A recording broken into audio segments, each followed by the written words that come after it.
Good morning बच्चों। कल मैंने आप लोगों को डाइजेस्टिव सिस्टम का ये होल डायग्राम के साथ उसका ये पूरा प्रोसेस बताया था। और आज मैं आप लोग को एक टेक्स्ट बुक के पीछे में जो रिवीजन वाला क्वेश्चन है डाइजेस्टिव सिस्टम का, उसमें से मैं आप लोगों को कितने क्वेश्चन है यहाँ, 20 क्वेश्चन है, तो वो मैं करवा देती हूँ जिससे कि आप लोगों को एग्ज़ाम में कुछ हेल्प मिले। चलिए अब फटाफट आप लोग कॉपी निकाल लीजिए और मैं जो क्वेश्चन कर रही हूँ और साथ में मैं आंसर भी बोलते जाऊँगी। मैं ज़्यादा टाइम नहीं लगाऊँगी, ठीक है। तो आप लोग क्वेश्चन के साथ साथ आंसर भी लिखते जाइएगा। चलिए ऊपर में हेडिंग डाल दीजिएगा डाइजेस्टिव सिस्टम रिवीजन क्वेश्चन, ठीक है। चलिए पहला क्वेश्चन, पेट में भोजन पचाने के लिए किसकी खास आवश्यकता होती है? पेट में भोजन को पचाने के लिए किसकी खास आवश्यकता होती है? एंजाइम्स की। लाड़ किसके पाचन में सहायक होता है? लाड़ यानी स्टार्च के पाचन में सहायक होता है। पेप्सिन प्रोटीन को बदल देता है। पेप्सिन प्रोटीन जो होता है वो पेप्सिन एंजाइम्स जो होता है वो प्रोटीन को क्या चीज़ में बदल देता है? वो प्रोटीन को पॉलीपेप्टाइड में बदल देता है। पाचन क्रिया में प्रोटीन किस पदार्थ में बदल जाता है? पाचन मतलब डाइजेशन का जो फंक्शन होता है उसमें प्रोटीन किस में चेंज हो जाता है? एमिनो अम्ल में। पेप्सिन किस में पाया जाता है? पेप्सिन जो है वो आमाशय में पाया जाता है। पित्तरस बाइल डक्ट किसके द्वारा पैदा होता है? लीवर के द्वारा पैदा होता है। पित्तरस जो होता है, बाइल डक्ट जो होता है वो ठहरता कहाँ है, यानी स्टोरेज उसका कहाँ पे होता है? गॉल ब्लैडर में यानी पित्ताशय में। पाचन क्रिया किसे कहते हैं? भोजन के जटिल यानी कि कॉम्प्लेक्स कंपाउंड को जब सिंपल कंपाउंड में परिवर्तित करने की प्रक्रिया जो होती है उसी को हम डाइजेशन कहते हैं, यानी फूड का डाइजेशन कहते हैं, ठीक है। मनुष्य के शरीर में विभिन्न कार्यों को करने के लिए कौन कौन से पोषक तत्व की आवश्यकता होती है? कार्बोहाइड्रेट, वसा, प्रोटीन, खनिज लवण और जल, ठीक है।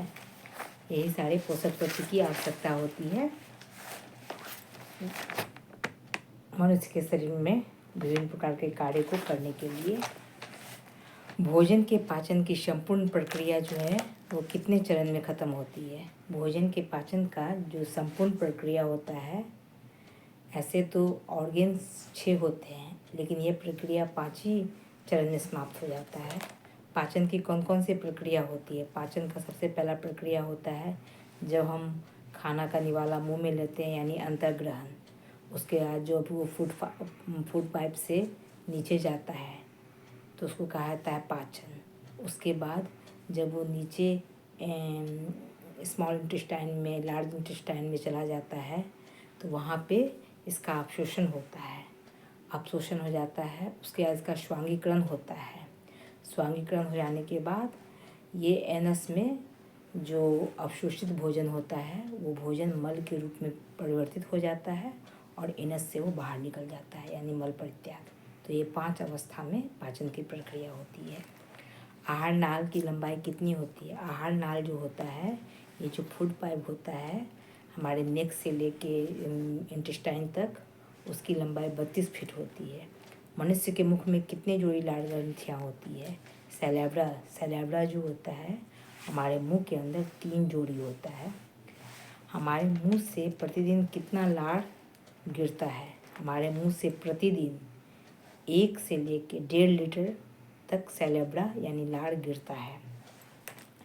मुख में जो पचा हुआ भोजन रहता है उसको क्या बोला जाता है? बोल्स। मुख में पचा हुआ भोजन को क्या बोला जाता है? बोल्स बोला जाता है। मानव के शरीर की सबसे बड़ी ग्रंथि कौन सी है? मानव के शरीर का सबसे बड़ा ग्रंथि है यकृत यानी लीवर। मानव के शरीर का सबसे बड़ा ग्रंथि कौन सा है? लीवर। अगला क्वेश्चन है, पाचन में शरीर के कौन कौन से ऑर्गन में कोई कार्य नहीं होता है? जब डाइजेशन की प्रक्रिया होती है तो सबसे पहले भोजन मुंह के अंदर निवाला लिया जाता है तो तीत जो होता है उसको छोटे छोटे टुकड़ों में बांट देता है। सैलाब्रा जो है उसको मुलायम कर देता है। फूड पाइप जो है, आहार नाल है, इसमें भोजन के पाचन की कोई भी प्रक्रिया नहीं होती है। उसके बाद छोटी आंत में होती है। छोटी अमावस्या में होती है। उसमें क्या होता है, भोजन का अपशोषण होता है। उसके बाद वहाँ जो एंजाइम्स रहता है वो एसिडिक होता है और वो इसको भी अपने ये में बदल के इसको भी एसिडिक कर देता है। उसके बाद उसकी दीवार से भी एक रस निकलता है जिसमें बहुत तरह के प्रोटीन रहते हैं, जिससे कि भोजन आसानी से पच सकता है। और फिर उसके बाद बड़ी आंत में, हालांकि बड़ी आंत में भी कोई फंक्शन नहीं होता है, पाचन क्रिया कुछ नहीं होती है, जो होता है छोटी आंत में ही होता है। वहीं पे भोजन अवशोषित हो जाता है और जो अवशोषित भोजन रहता है वो मल के रूप में एनस से बाहर निकल जाता है। तो ये आहार नाल और बड़ी आंत का कोई काम नहीं होता है पाचन में।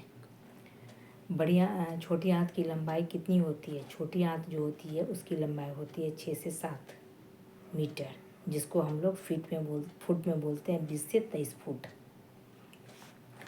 इसके बाद मनुष्य के पाचन तंत्र में बड़ी आंत की लंबाई कितनी होती है? छोटी आंत की लंबाई 6 से 7 होता है, जिसको हम लोग फुट में कैसे बोलेंगे, 20 से 23 फुट। अब बड़ी आंत की लंबाई होती है 1.5 फीट, जिसको हम फुट में बोलेंगे 5 फुट। मनुष्य के पाचन तंत्र में उत्सर्जित अम्ल कौन सा है? मनुष्य जो डाइजेशन की प्रक्रिया करता है तो उसमें से जो एसिड निकलता है वो एसिड है हाइड्रोक्लोरिक एसिड। तो ये हमारा 20 क्वेश्चन था डाइजेस्टिव सिस्टम से, ठीक है। तो यही हमारे टेस्ट पेपर में ये क्वेश्चन दिया हुआ था, जिसको आप लोग रिवीजन के रूप में कर लीजिएगा, क्योंकि ऑब्जेक्टिव क्वेश्चन इसमें से हो सकता है आ जाए।